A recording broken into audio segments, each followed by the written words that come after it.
Series of popular science films. History. Fact or fiction. This film contains material from the New Chronologie of Fomenko Nosovsky. The makers of the film express their thanks to Fomenko and Nosovsky. He who controls the past controls the future. George Orwell, 1984.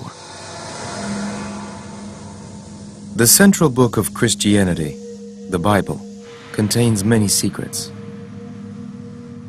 One of them is the construction of Jerusalem, described in the Old Testament in the books of Ezra and Nehemiah. These books tell us that Jerusalem was captured by troops of the Babylonian king Nebuchadnezzar and was totally destroyed, but was restored 70 years later. However, the Bible does not tell us whether Jerusalem was rebuilt on the same spot where it stood before being destroyed by the Babylonian army. Another fact is curious. It is well known that there have been several versions of the Bible. In different versions, there are different descriptions of the rebuilding of Jerusalem. For example, in the canonical synodal translation of the Bible, published in the 19th century, the story of the rebuilding of Jerusalem uses the word repair for the restoration. They repaired the walls. They repaired the gates.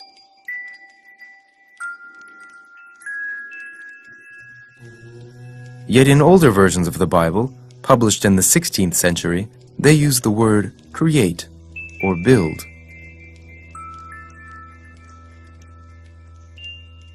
It seems that in an older version of the Bible, the book of Nehemiah directly and exactly describes the construction of a completely new Jerusalem and not the restoration of the former destroyed city. The later editors of the Bible needed this slight change from the word build to the word repair in order to convey that Jerusalem was rebuilt on the site of the former capital city and not in a new location. But that leaves us with the question, where exactly was Jerusalem built?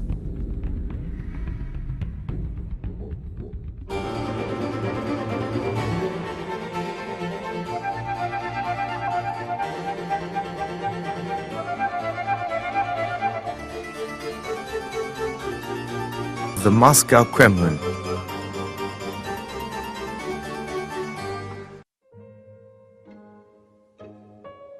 Russian scholars Anatoly Fomenko and Gleb Nosovsky have been working for many years on a reconstruction of the real story based on a new chronology.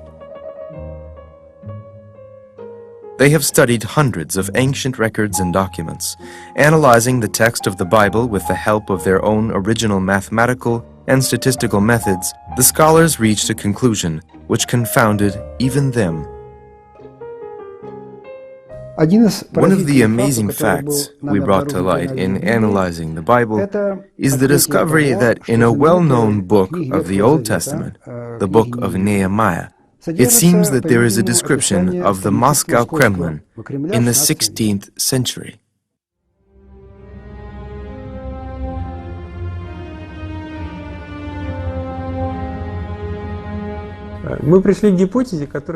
This hypothesis from the very beginning dumbfounded even us. The idea arose from purely chronological reasoning. According to our research, it appears that the biblical description of the construction of Jerusalem actually refers to the 16th century.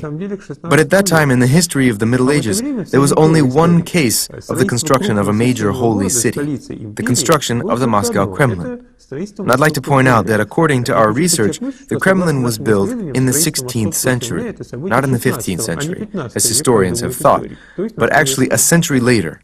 A comparison of the biblical description and the description from the Middle Ages shows that it actually makes sense to consider if the biblical description is actually referring to the building of the Kremlin.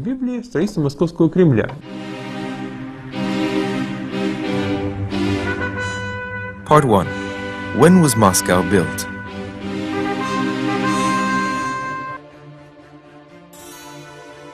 At first glance, Fomenko and Nosovsky's suggestion that the Bible might describe the construction of the Moscow Kremlin sounds paradoxical.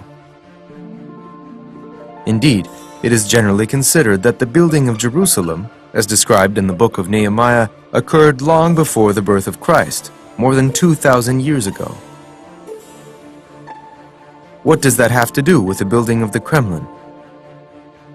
And why did these scholars conclude that the ancient fortress was built in the 16th century and not the 15th?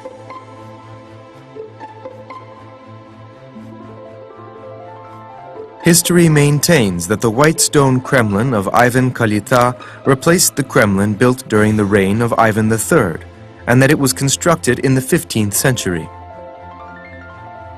But in the middle of the 16th century, at the very beginning of the reign of Ivan the Terrible, a fire destroyed the Kremlin. Therefore, Ivan the Terrible had to rebuild it. But the authors of the New Chronology absolutely disagree.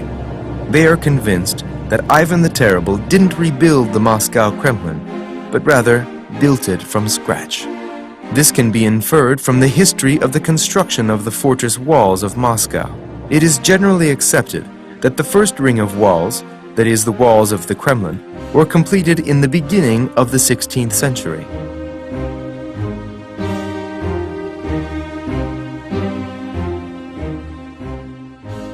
The construction of the second ring of fortress walls, called Kitai Gorod, was completed only by the year 1600. This fact deserves special attention, because for a city there is nothing more important than its defensive fortifications, even more so for a capital.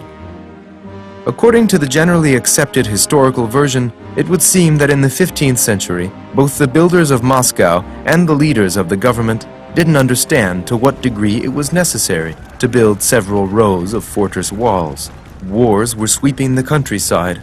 Moscow had been attacked by the Crimean Khans, but Muscovites had to wait 100 years before they finally built a second fortress wall.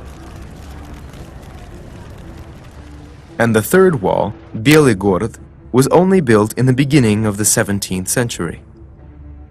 It seems that the Russian rulers needed 200 years to strengthen the defenses of their city to the standards of military technology of the time. Yet in Constantinople, for example, they already had the exact same plan of 3 rings of walls.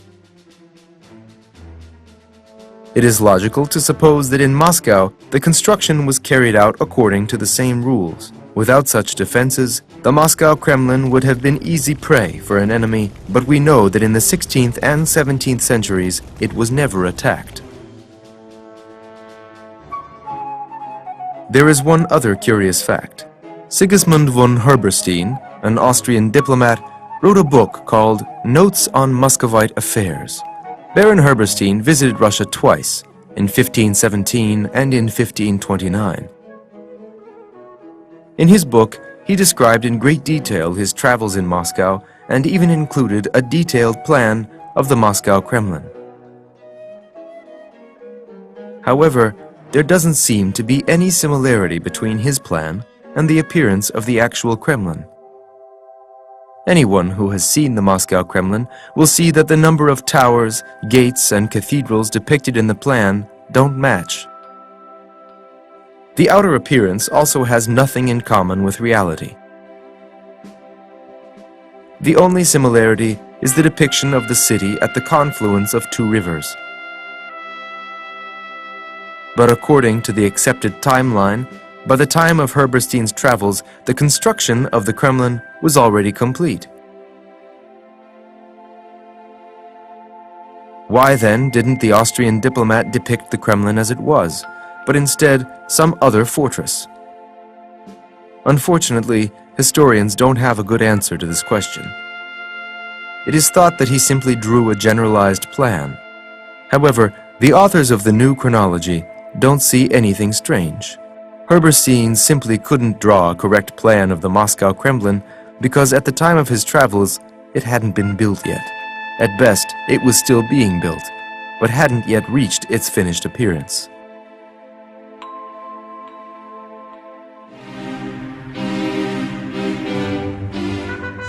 Part 2. When did the Bible appear?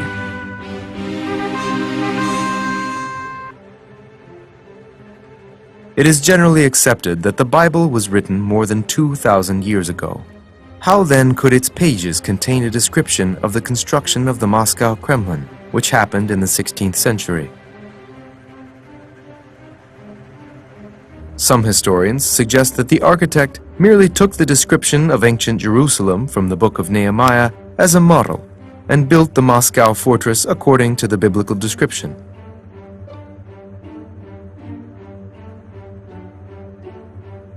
But the authors of the New Chronology don't find this explanation convincing either. They believe the age of the biblical texts are exaggerated. As we discovered, the Bible was written and edited up to the 16th and even 17th centuries. We studied the timeline for the creation of the Bible for a long time and came to the conclusion that the modern version of the Bible is a reasonably late version.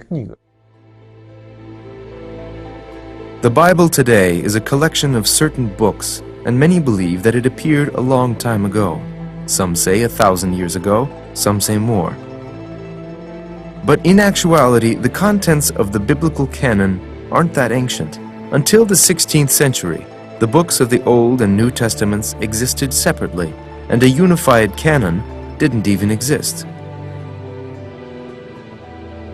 There are around 500 Slavo-Russian biblical manuscripts from the 9th to the 13th centuries in Russian archives. There are the Gospels, Psalters, Revelations, and others. But there isn't a single Bible in the modern understanding of the word. Some might be surprised to learn that in the 15th century, the New Testament included more books than today. The opposite is true of the Old Testament. Some books that exist today were missing. They appeared later, in the canonical collection. In other words, even in the 16th century, the Old Testament wasn't complete. This point is witnessed in part in the main church book of the time, the Kormchaya Kniga, a book on canonical law, whose lists were compiled with precision. The first printed Bible only appeared in Russia in 1581. This was the well-known Ostrog Bible of Ivan Fyodorov. In fact, in the foreword to his publication, the Russian printer wrote that he experienced more difficulty in the search for incomplete biblical books. So, in dating the appearance of the first Russian canonical Bible, it is only possible to say with certainty the 16th century. In other Orthodox communities, the canonical Bible appeared even later. For example, it appeared in Greece 300 years after the Bible of Ivan Fyodorov in the 19th century. As for Europe, the Catholic Church recognized the biblical canon only in 1545, at the Council of Trent. This means that the Latin canonical Bible also appeared in the 16th century. Traditional history doesn't have an exact logical explanation for the late unification of the disparate biblical texts into a common canon. There also isn't a clear explanation for the absence in the 16th century of the books of Chronicles, Judith, and Maccabees from the Old Testament. There was no book of Ezra and no book of Nehemiah. It follows that if in the 16th century there was no book of Nehemiah in the Old Testament, then the builders of the Moscow Kremlin couldn't have used it as a model. On the contrary, if we assume that the book only appeared at the end of the 16th century, then that means that the book was created at the same time as the construction of the Moscow Kremlin and could in fact be an account of those events.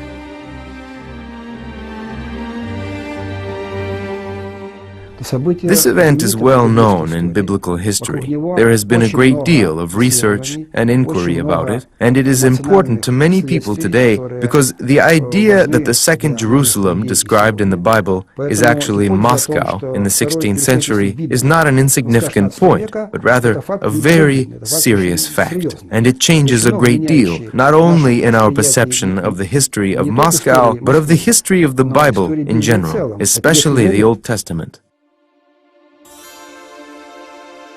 We will now follow the travels of the biblical Nehemiah and, using concrete examples, examine how amazingly similar the Moscow Kremlin is to the Jerusalem of the Old Testament.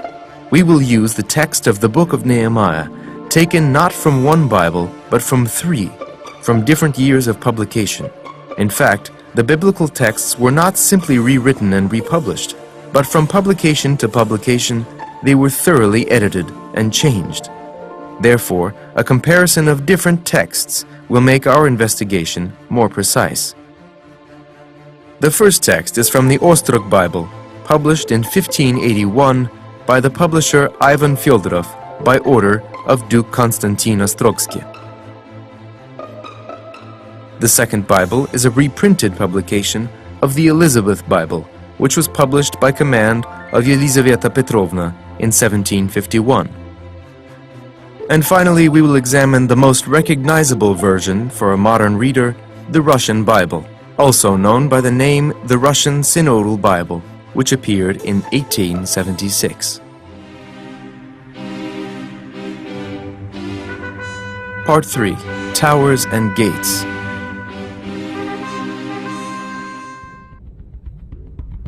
According to the book of Nehemiah, along with the construction of the fortress walls of Jerusalem, they also built 6 fortress gates.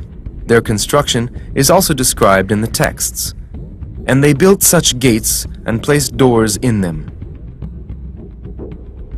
It is known that there were 6 fortress gates in the Moscow Kremlin when it was built, exactly the same number as in the fortress of Jerusalem described in the Bible. Today, some of the gates have been sealed in, but in numerous old drawings and plans of the Moscow Kremlin from the end of the 16th to the 18th centuries, there are 6 gates. It is clearly visible on the first exact map of the Kremlin, called the Kremlingrad.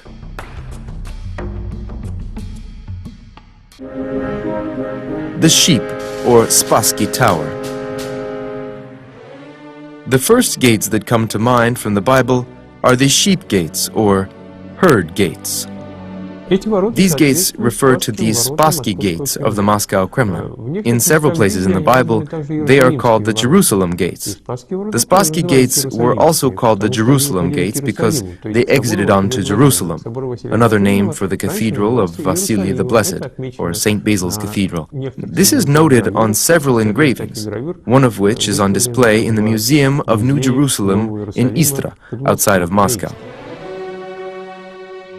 Through these gates on Palm Sunday, the Patriarch would perform the symbolic procession on a foal to the Moscow Jerusalem, the majestic Pokrovsky Cathedral. This was a ritual journey on a donkey, symbolizing the entrance of Jesus Christ into Jerusalem. These gates were also called the Fralovsky gates. It's possible that not far from the Spassky gates, there used to be a church of Saint Floris. It is well known that Saints Floris and Lauris are the patron saints of horses and horned cattle. That is why cathedrals in their honor were built near places with many animals. On old plans of the Kremlin, rows of shopping stalls across from the Spassky gates and next to the Pokrovsky Cathedral are labeled as shops where hides of various animals are sold.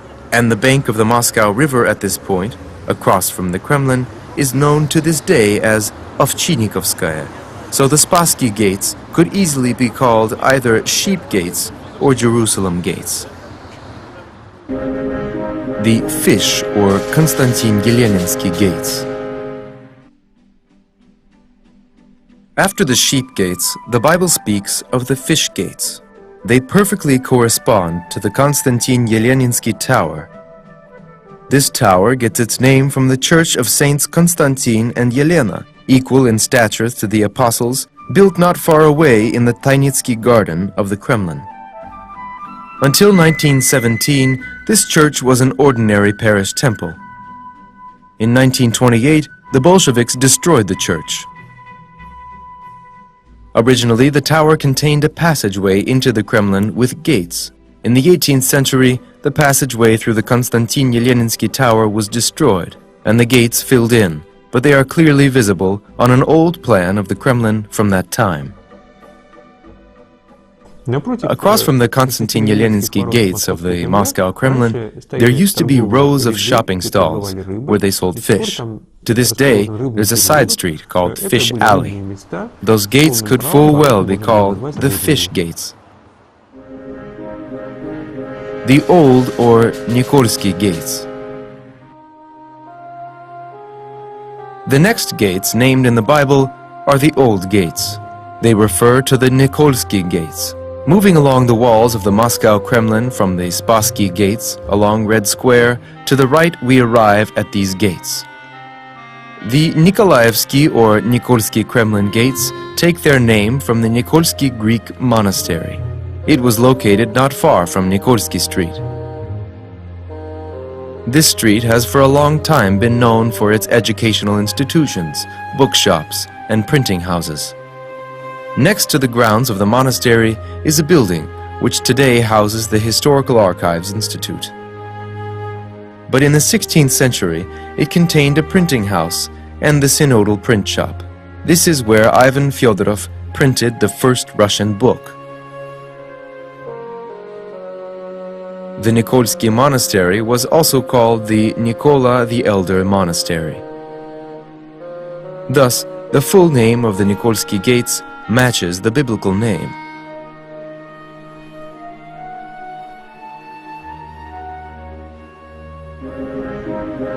The Dirty or Trinity Gates. Further along we come to gates called the Dirty Gates in the Ostrog Bible, and in the Elizabethan Bible, the Foul Gates. Their description is strikingly similar to the Trinity Gates in the Moscow Kremlin. The Trinity and Kutafya Towers combined to form the Trinity Bridge, which was built across the Niglinka River and connected the Kremlin with the right bank of the river, which was called Zaniglimenные. From the 15th to the 17th centuries, the Niglinka was muddy and dirty. Its banks were rather unsightly and always swamped with sewage from the surrounding residencies. How could this not be the Dirty Gates? The Lowland or Borovitsky Gates.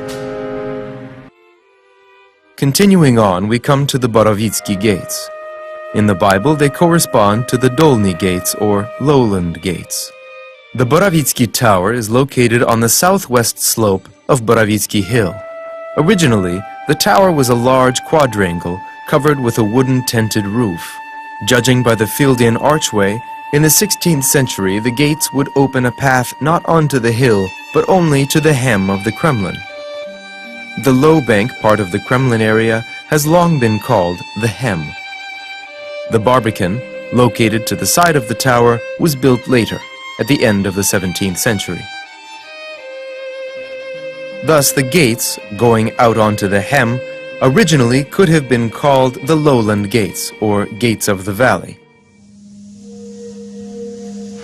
In the Bible they have a unique description. And they repaired 1,000 cubits of the wall to the dirty gates.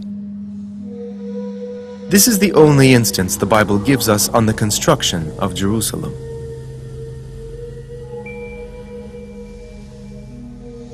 The Bible's author used a unit of measurement called a cubit. This unit was used by many peoples, but there is no standard reference for that length. It represented the distance from the elbow joint to the tip of the extended middle finger.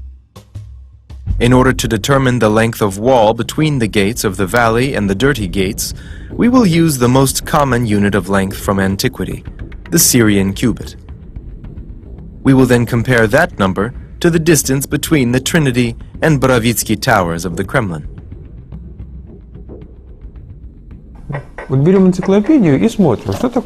If we look up the Syrian cubit in an encyclopedia, we find that it equals 37 centimeters.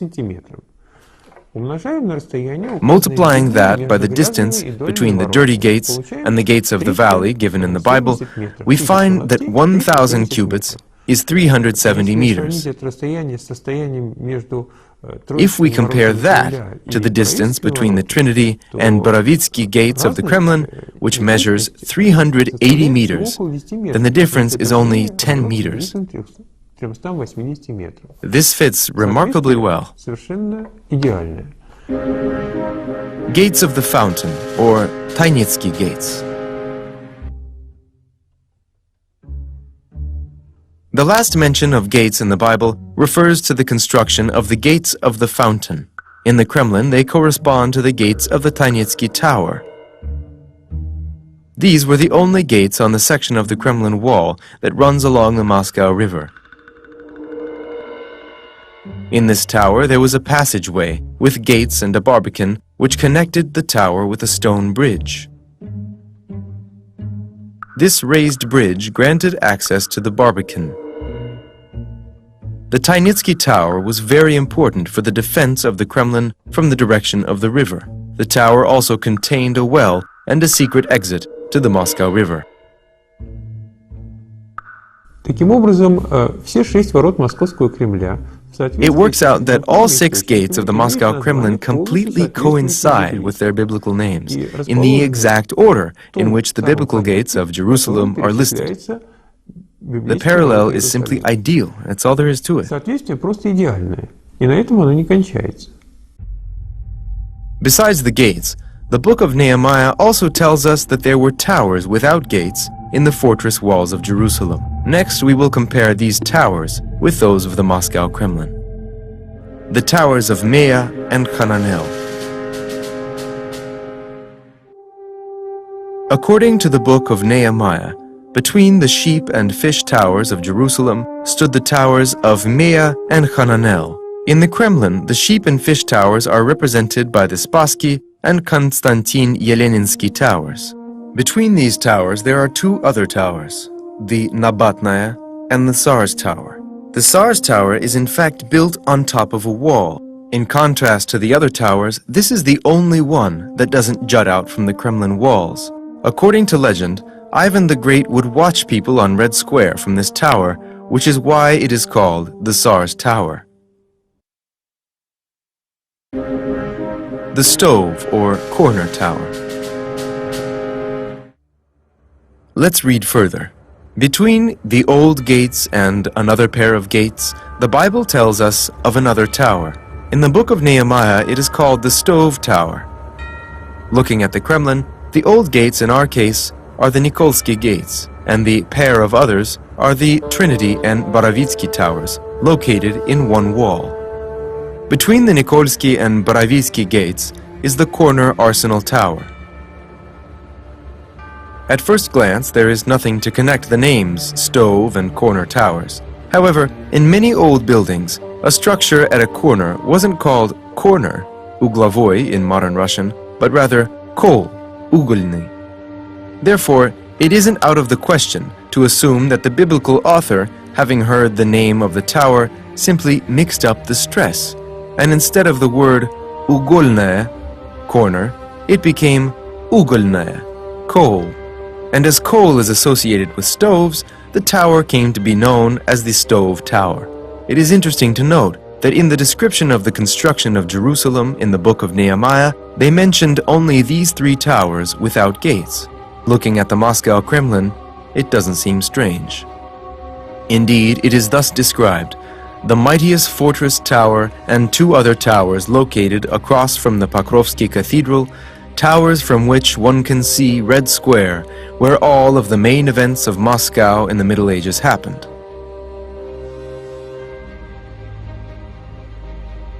So, we've walked along the walls of the Moscow Kremlin from the outside.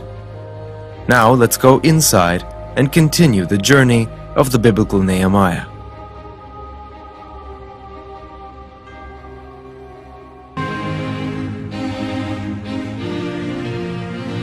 Churches and palaces. The city of David. The first building mentioned in the synodal translation of the book of Nehemiah is located not far from the gates of the fountain. It is the city of David and the Tsar's garden. In the Ostrog Bible, instead of the Tsar's garden, they talk about the Tsar's squares, which are reached by stairs leading down from the city of David. The gates of the fountain, according to the version of Fomenko and Nosovsky, are the gates in the Tainitsky Tower. The squares are the Cathedral Square, and the City of David is the Tsar's palace. Now, let's turn to an old description of the Kremlin. In the Middle Ages, on that spot, stood the Tsar's palace. The Great Kremlin Palace was built only in the middle of the 19th century. From the old Tsar's palace, there remains only the Terem Palace, the Tsarina Golden Palace, and the Palace of Facets. The Palace of Facets, in antiquity, had an exit onto Cathedral Square via the Red Terrace and staircase. This aligns perfectly. The City of David is the Tsar's palace. The steps leading onto the square are the red staircase leading onto Cathedral Square. Russian rulers went out onto this terrace to show themselves to the people. From there, they would parade to the Dormition Cathedral for coronations. From the Red Terrace and Tsar's staircase resounded the Tsar's proclamations. Therefore, it isn't surprising that this is where the biblical story begins. Tombs of the Davidovs. Further on, following in the path of Nehemiah, are the tombs of the Davidovs. In the Ostrog Bible, they are called the Cavern of the Grave of Davidov. What does this cavern have in common with a tomb? Originally, the word cavern meant an enclosed, clandestine place. Therefore, the Ostrog Bible, which refers to the sepulchre as a cavern, is more accurate than the later synodal translation, which mentions only tombs, as tombs can be either enclosed or open air. But on our path around the grounds of the Kremlin, we come to the Cathedral of the Archangel. This cathedral, to this day, serves as the burial vault of the Russian Tsars. A large part of the cathedral is filled with tombs. This isn't surprising, as the Archangel Michael is considered not only the patron saint of battle, but also the conveyor of souls to the kingdom of the dead. The Court of the Brave. Further on, Nehemiah comes to the Court of the Brave, near the Rybaritsa. First, we need to explain what the Rybaritsa is. In the Ostrog Bible, it says that the Rybaritsa was created by a great deed, which means it was constructed. That means the Bible is referring to some sort of structure. In Russian, the word for fish is ryba. So the name Rybaritsa is very similar to that of the fish gates. In the Kremlin, as we explained, the fish gates were located in the Konstantino-Yeleninsky Tower. Across from the Konstantino-Yeleninsky Tower is the Khobra Court, or Armory. This fits the Court of the Brave and the Rybaritsa. It's interesting that the author of the synodal translation, for some reason, in the description of the Rybaritsa, replaced the phrase "created with a great deed" with the phrase "dugout pond." In this simple way, the tower became a pond.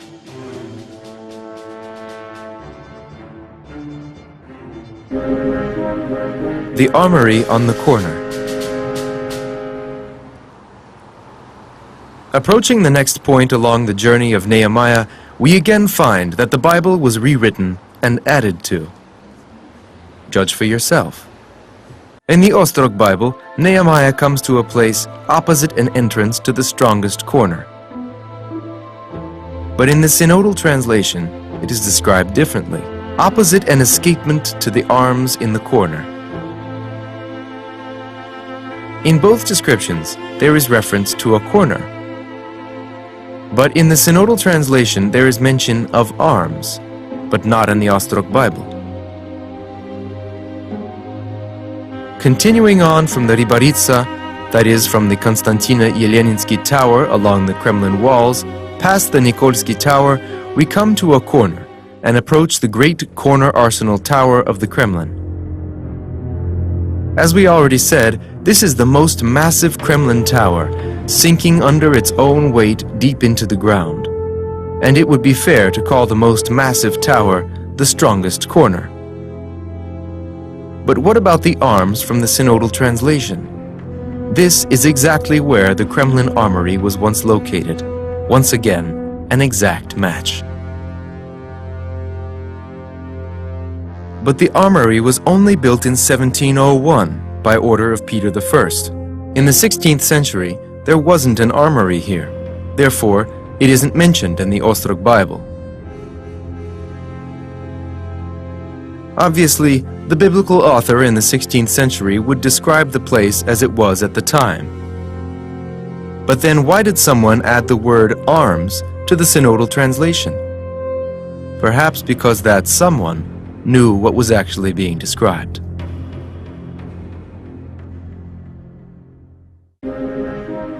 Home of the great priest.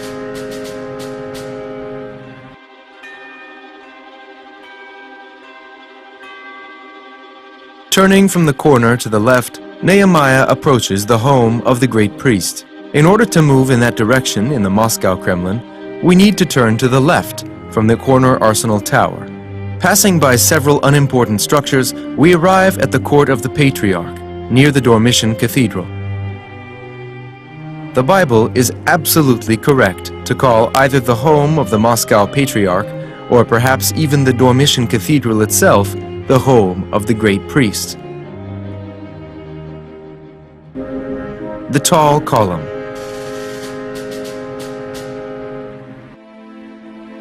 We will now return to the point from which we started our journey around the Moscow Kremlin to Cathedral Square. The last structure on the path of Nehemiah is a tall column near the Tsar's palace. The Tsar's palace and Cathedral Square sit on a hill, but the biblical author arrives even to an incline and even to a corner. What column is located near the Tsar's palace in the Kremlin? It is, of course, the bell tower of Ivan the Great. We should note that in the 16th century, it looked different than it does today. It looked more like a column, as it was enlarged later in the 17th century. The Bible calls the structure in Jerusalem a column which rises high, and a guidebook of the Moscow Kremlin would call the Ivan the Great bell tower a three-tiered, column-shaped structure. The Equine Gates and the Gates of Gamifkad. The Bible goes on to tell us that from the main square, Nehemiah proceeds to the Equine Gates. Turning from Cathedral Square to the right, we come out straight to the Borovitsky Gates. Today, the armory is located there, but earlier there was a special yard for horses. This is already the second mention of the Borovitsky Gates in the book of Nehemiah, and once again, it matches perfectly. Not only the Borovitsky Gates, but also the Trinity Gates are mentioned twice. At the end of his journey, Nehemiah ends up at the gates of Gamifkad, or the doors of judgment.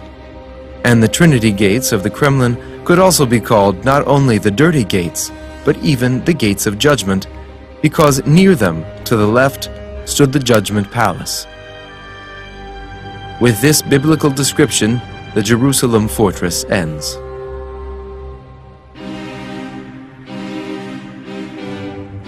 The Spring of Dragons.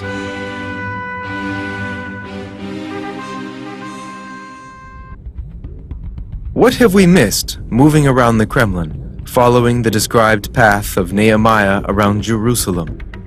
We skipped only those buildings which appeared in the Kremlin much later than the 16th century, that is, in the 18th and even 19th centuries. The names and locations of all the ancient structures listed in the Bible completely match with similar structures of the Moscow Kremlin. Even the description of the countryside around Jerusalem, as described in the book of Nehemiah, is similar to the landscape around the Kremlin. Можно сказать, в драконовом источнике тоже очень интересный Let's look момент. at the Spring of Dragons. This is also a very interesting point. Nehemiah, according to the Bible, goes to Jerusalem, passing by the Spring of Dragons. Находится, согласно Библии, недалеко от... The Spring of Dragons is located, according to the Bible, not far from the gates of the valley. And in fact, next to the Borovitsky gates of the Moscow Kremlin, there used to be a devil's brook. So if we can equate the ancient words for dragon and devil, and Dahl, a language specialist, wrote that even in the old Russian language, the words devil and dragon were synonyms, then the Devil's Brook is the spring of dragons. That the similarities between the Bible descriptions and the Moscow Kremlin of the 16th century even include such minute details is amazing. This is the Prichistinskaya Square of Moscow. Here, a small devil's stream intersected with the road to the Borovitsky gates of the Kremlin. Some called it a stream, others a brook. The Chertorsky gates of the Bielый Gorod, the third ring of fortress walls of Moscow, were located here. In 1658, by order of Tsar Alexei Mikhailovich, they were renamed Prichistinsky. Next to them was a market square. The Chertori flowed along this square and made life unpleasant for the townspeople. After it rained, the brook would overflow and flood the square with water. Therefore, in 1870, they constructed an underground pipeline. Until 1933, the Church of the Intercession on the Dirt stood there. Today, it is the above-ground platform of the Kropotkinskaya metro station. Near the metro is a side street, which to this day is called Chertorsky Alley.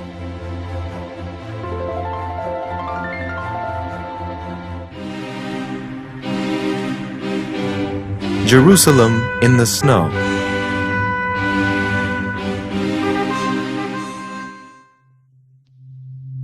Besides descriptions of the architecture and features of Jerusalem, the Bible also contains a curious description of the climate of the ancient city.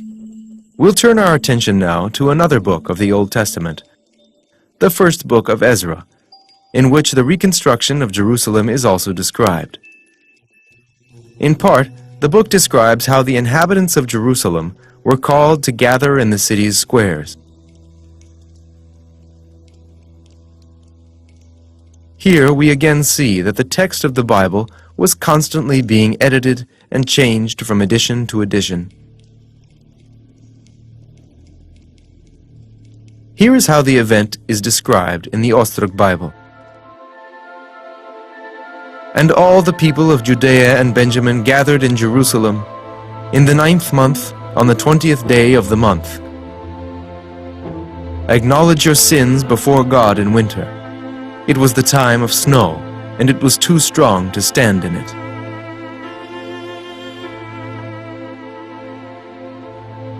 It is clearly stated in the Ostrog Bible that there was snow in winter in Jerusalem when it was so cold that people couldn't stand on the street. But the description of such a grim winter appears today only in the Ostrog Bible. In later texts, it is clear to see the corrections of an editor. In the Elizabeth Bible, the phrase "time of snow" is changed to "winter time." Thus, with one word, the traces of the snowy and frosty winter are smoothed over in the Old Testament. The editors of the Synodal translation went even further and completely erased from the pages of the Bible the reference to snow. Today, in the modern canonical Bible, the phrase reads thus: "The people were numerous, and the time rainy, and there was no possibility to stand on the street." Gradually, the description of the cold northern climate disappeared from the Bible altogether.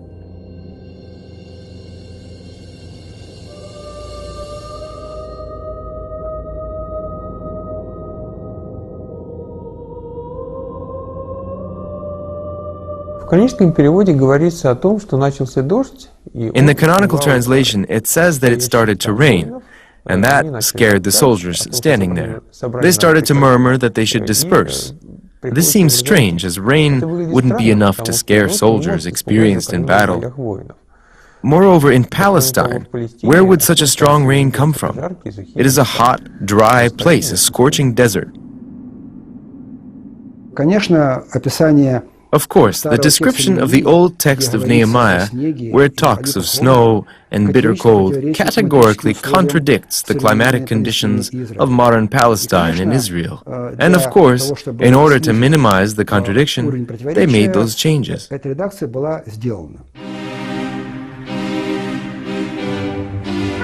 Moscow, Jerusalem.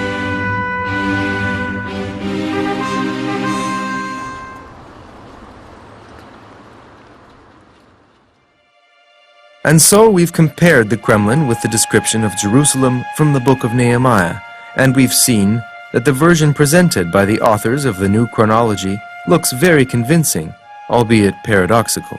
This new historical variant won't find room on the Procrustean couch of traditional history, but the comprehension of history involves more than just the study of books already written. It is a continuous search for new, still unknown facts about the past, the thorough study of these facts, and possibly also their re-evaluation. Therefore, the research of Fomenko and Nosovsky allows us to see a different, original picture of historic events.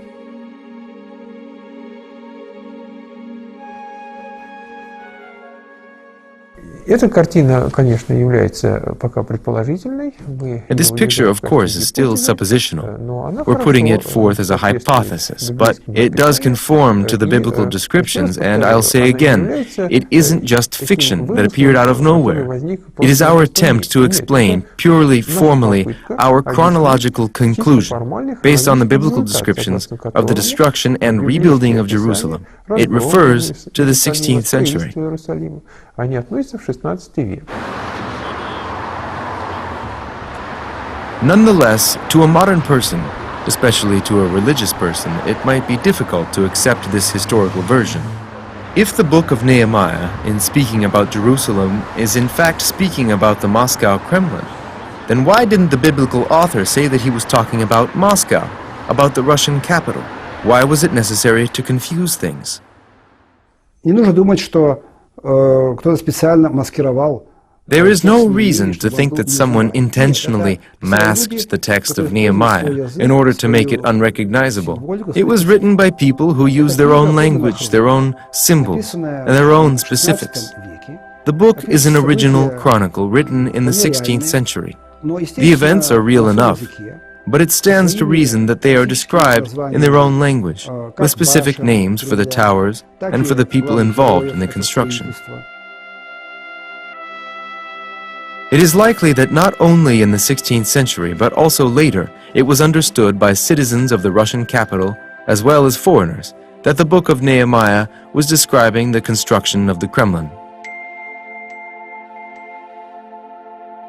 It was even clear on the title page of the first printed Moscow Bible, published in 1663 by order of Tsar Alexei Mikhailovich. In the center of the page was a drawing of a plan of Moscow. Above the drawing is written, rise up, Jerusalem." It is amazing that this is written for some reason backwards, as a mirror image. Perhaps they were hiding from the non-initiated? It seems that this is directly naming Moscow as Jerusalem. But Ivan Zabelin, a 19th century Russian historian, wrote in his book A History of the City of Moscow that it was called Jerusalem thanks to the Germans who came to Moscow. There is no other capital from the Middle Ages that can even compare to the Moscow Kremlin. And of course, such a feat of construction amazed many at the time. The admiration, the delight, the feelings it raised in people were reflected in the Bible. There is nothing surprising in the fact that such a major event found its way into the Bible.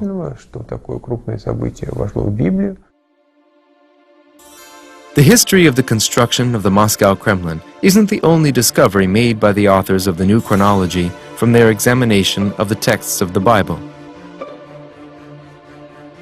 Anatoly Fomenko and Gleb Nosovsky, applying their own original methods, have been working for decades on the creation of an original history of mankind. Having studied and correlated a huge number of documents, they reached the conclusion that we are separated from the events of the Bible not by 2, 3, or 4,000 years, but by much less. Most importantly, the majority of these events occurred in the Middle Ages in Russia, and therefore are a part of Russian history.